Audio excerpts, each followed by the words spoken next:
Dustbin Shafiq ইনকিলাব জিন্দাবাদ জিন্দাবাদ পেছন দিয়া দিছে জনগণ।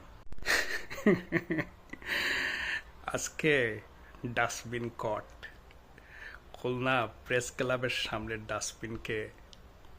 ডাস্টবিন শফিককে গণধুলাই দেওয়া হয়েছে।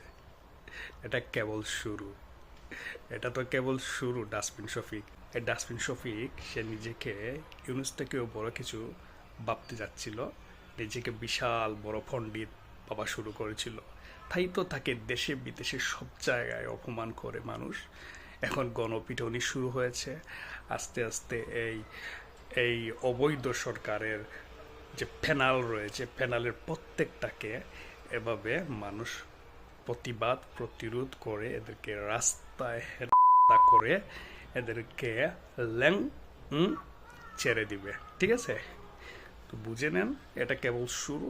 এই প্রত্যেকটা জঙ্গিকে এভাবেই মোকাবেলা করা হবে। প্রত্যেকটা জঙ্গিকে এই বাংলাদেশে স্থায়ী করা হবে না, স্থায়ী করতে দিবে না এই বাংলার মুক্তিকামী জনগণ। তাই আস্তে আস্তে ধীরে ধীরে সব কয়টাকে এভাবে আরো ভয়াবহ পরিস্থিতি করে তোমাদেরকে এই বাংলার জমিন থেকে করা হবে। জয় বাংলা, জয় বঙ্গবন্ধু।